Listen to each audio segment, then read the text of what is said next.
Bupati Purwakarta yang melakukan kezaliman dengan menyegel gereja. Jadi kejadiannya ini hari Sabtu kemarin, tanggal 1 April, ya pas bulan Ramadan ini, baru 2 hari yang lalu. Ini di Gereja Kristen Protestan Simalungun, GKPS, yang ada di Purwakarta.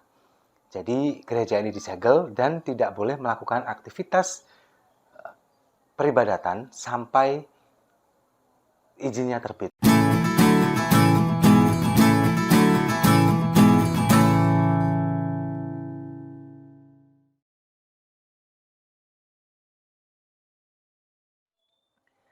Salam damai untuk Indonesia, berjumpa lagi bersama saya, Papa Dimas. Info kali ini datangnya dari Bupati Purwakarta yang melakukan kezaliman dengan menyegel gereja. Jadi kejadiannya ini hari Sabtu kemarin, tanggal 1 April, ya pas bulan Ramadan ini, baru 2 hari yang lalu. Ini di Gereja Kristen Protestan Simalungun, GKPS, yang ada di Purwakarta. Jadi gereja ini disegel dan tidak boleh melakukan aktivitas peribadatan sampai izinnya terbit, sampai IMB-nya terbit. Nah, sebelumnya kita simak dulu videonya berikut ini. Untuk itulah saya menyampaikan hasil tindak lanjut infeksi lapangan bangunan sarana ibadah dan kegiatan yang lainnya yang ada di belakang kita. Ini adalah sebagai dasar kita menindaklanjuti penutupan ya sementara sebelum keluarnya perizinan.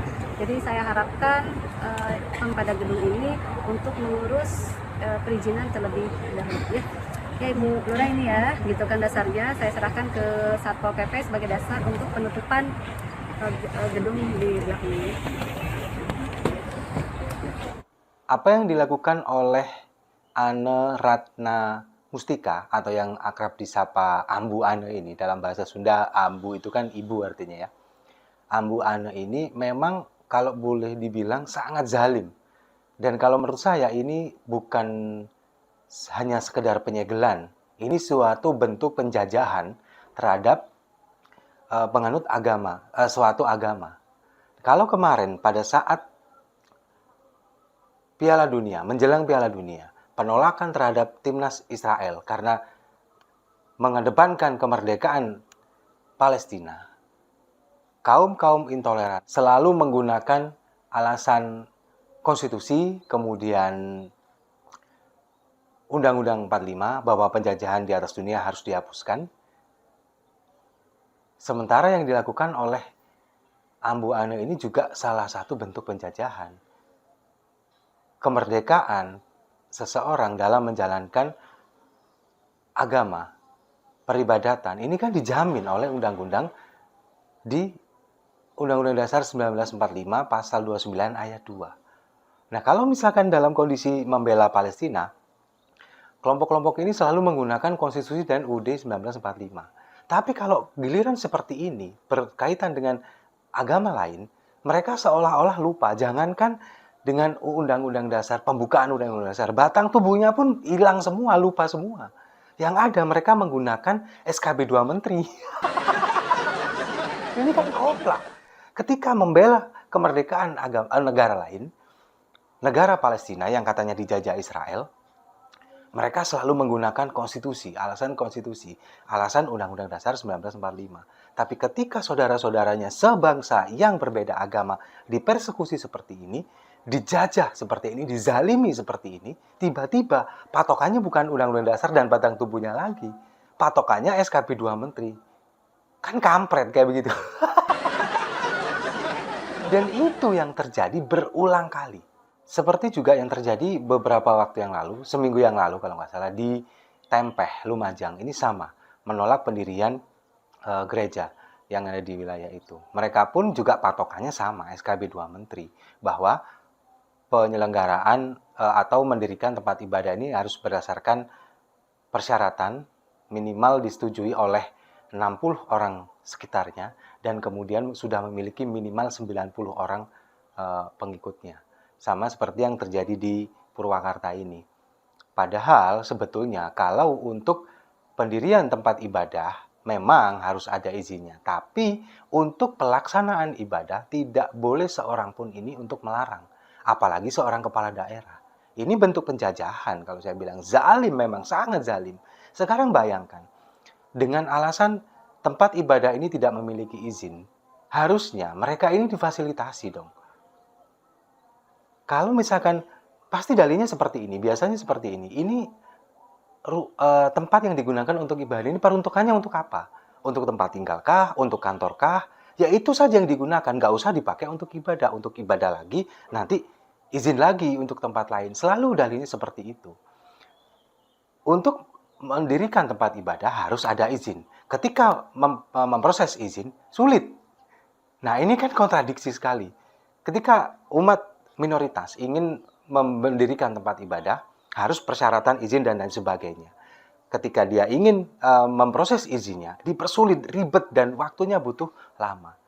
Bahkan sampai tidak diberi izin, masyarakat sekitar menolak. Tapi bayangkan ketika umat mayoritas, kita sebagai umat muslim bisa dengan bebas mau ngapain aja. Setiap RW, di tempat saya setiap RW ini sudah ada masjid. Kadang satu masjid, satu musola. Ada. Lalu ketika di rumah-rumah warga ini melakukan pengajian, tahlil, dan lain sebagainya, bebas, nggak perlu izin siapa-siapa. Lalu ketika menutup jalan untuk kegiatan sholawatan, maulidan, dan lain sebagainya, bebas kita, nggak pernah menggunakan lapangan. Nggak pernah. Sementara ketika ada rumah salah satu warga minoritas, katakanlah umat Protestan, Kristen Protestan, atau Kristen Katolik, mengadakan misa,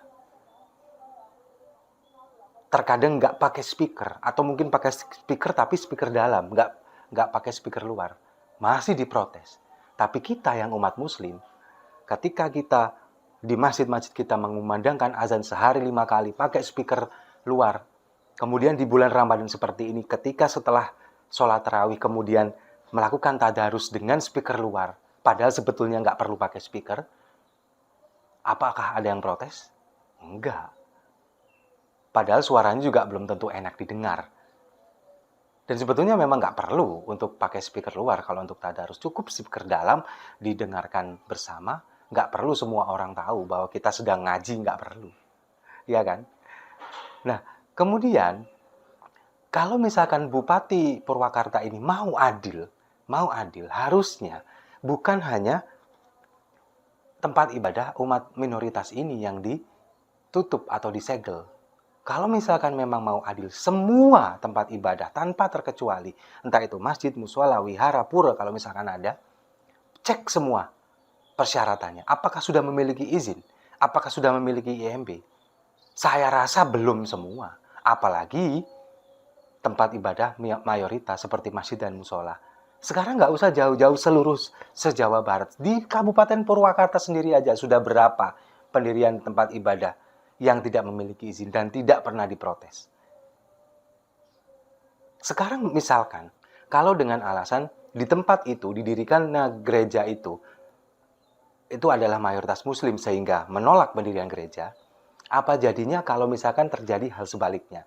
Ketika di tempat mayoritas umat lain, misalkan di wilayah Indonesia Timur yang mayoritas Kristen Katolik, kemudian di Bali yang mayoritas Hindu, ketika mau mendirikan masjid, kemudian ditolak oleh warga sekitar. Bagaimana? Apa yang terjadi? Bisa perang kita, perang agama. Karena pasti mereka-mereka ini akan dituduh sebagai penista agama, melarang orang lain untuk melakukan ibadah. Sementara yang kalian lakukan di wilayah mayoritas, semena-mena seperti ini, bahkan kepala daerahnya ikut. Ini kan konyol. Lalu sekarang ketika berita ini viral, ketika video tadi viral, banyak sekali netizen ini yang mempertanyakan, sebetulnya Bupati Purwakarta ini paham nggak sih dengan Undang-Undang Dasar? Apakah nggak paham mereka, Bupati ini kok sehingga harus melakukan penyegelan? Bahkan kalau kita lihat di video berikutnya, tapi nggak saya sertakan, ketika petugas Satpol PP menempelkan stiker penyegelan, sudah pasti seperti SOP-nya begitu. Ketika mereka menempelkan stiker penyegelan, lalu terdengar suara takbir. Itu yang selalu terjadi. Mereka selalu mengatasnamakan Tuhan untuk melakukan kekejian, untuk melakukan kezaliman, dan sekarang melakukan penjajahan. Itu yang mereka lakukan. Dan ketika netizen bertanya, apakah bupati ini tidak paham undang-undang? Saya yakin paham. Tapi kenapa melakukan ini? Ya karena ini tahun politik. Sebentar lagi tahun depan ini pemilu. Ketika mereka ini berada di wilayah umat mayoritas, pemeluk agama tertentu, mereka pasti ingin mengambil suara itu. Dan bisa jadi terjadi tekanan. Tekanan itu akhirnya mengakibatkan kontrak politik, perjanjian politik. Kami akan mendukung Anda asalkan bla bla bla bla. Dan salah satunya ini, kami semua kelompok kami akan mendukung Anda, akan memberikan seluruh suara kami untuk Anda asalkan segel gereja itu. Saya yakin pasti seperti itu. Ingin meraup suara mayoritas. Nah, sekarang apa sebetulnya yang harus dilakukan oleh Bupati Purwakarta? Kalau misalkan saya yang menjadi Bupati Purwakarta, saya akan melakukan dua hal. Yang pertama, ini kan pasti nggak mungkin Bupati Purwakarta ini mengetahui tanpa ada laporan dari warga sekitar. Kalau saya mendapatkan laporan seperti itu, saya akan datang ke sana. Kenapa? Kok rame-rame ada apa? Belum punya izin. Oke, silakan dilanjutkan ibadahnya sampai izinnya terbit. Saya bantu, saya dukung, saya dorong untuk segera terbitkan izinnya. Tapi sementara izinnya belum terbit, silakan dilakukan ibadah di sini, yang lain tidak boleh mengganggu. Itu yang harus dilakukan oleh seorang bupati. Lalu yang kedua, kalau misalkan yang melaporkan ini siapa? Misalkan mayoritas warga muslim di sana. Bukan muslim sih, menurut saya kadrun. Kalau misalkan mayoritas yang melakukan protes di sana kadrun-kadrun itu, kita lihat, oh mereka muslim, saya akan panggil MUI. MUI, tolong, mereka ini dikasih pencerahan. Kayaknya iman mereka ini tipis banget. Melihat pembangunan gereja terganggu, melihat umat Kristen Protestan, Kristen Katolik melakukan ibadah mereka terganggu. Kayaknya iman mereka tipis. Panggil MUI, suruh ngasih mereka pencerahan, suruh ngasih mereka bagaimana sebetulnya toleransi beragama. Atau kalau perlu panggil ke Kementerian Agama, beri mereka sesuatu yang bisa mempertebal iman mereka. Itu yang harus saya lakukan. Karena apa ya? Karena iman mereka sangat tipis. Sangat tipis.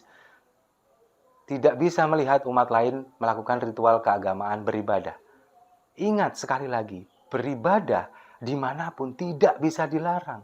Apalagi ini mereka beribadah di tempat tertutup, di tempat suatu tempat yang sudah mereka desain atau mereka rancang untuk melakukan ibadah. Bukan di jalan raya, bukan sholat di jalan raya, bukan ngaji di trotoar, bukan. Kalau saya jadi bupati sekali lagi, jadi bupati Purwakarta, saya akan panggil Kementerian Agama, minta tolong, ini diberi pencerahan. Kita panggil MUI. Tapi apa MUI-nya mau ya? Kayaknya nggak mau deh. MUI ini maunya kan kalau yang berurusan dengan sertifikasi halal, itu baru gercep mereka. Cuan. Apalagi kalau kita melihat pernyataan Tretan Muslim di acaranya Deddy Corbuzier kemarin hari Minggu di Ormas. Dosa terbesar yang akan membuat umat Islam marah. Ada 3 peringkatnya. Yang pertama, urusan babi. Urusan babi, apalagi menyangkut halal haram. MUI pasti gercep urusan halal haram karena ada sertifikasinya di sana. Ada sertifikasinya, ada duitnya, ya kan? Lalu yang kedua apa? LGBT. LGBT pasti MUI gercep. Lalu yang ketiga, Palestina. Pasti itu sudah.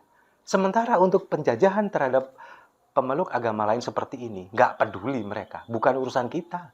Nggak ada duitnya. Ya jadi gitu. Ini mungkin kritik buat kepala daerah. Kritik buat kepala daerah. Kalau misalkan ada umat minoritas atau misalkan ada pemeluk agama yang dipersekusi, yang kemudian mendapatkan perilaku tidak baik karena tempat ibadah mereka diganggu seperti ini, dibantu. Kalau misalkan dengan alasan belum ada izinnya, dibantu proses perizinannya supaya lebih lengkap, kemudian tidak lagi diganggu oleh warga yang lain. Dan berlaku untuk semua pemeluk agama tanpa terkecuali. Harus adil. Setuju ya? Saya rasa itu, terima kasih sudah menyimak. Jangan lupa like, komen, dan subscribe. Sampai jumpa di video-video saya selanjutnya. Salam damai untuk Indonesia.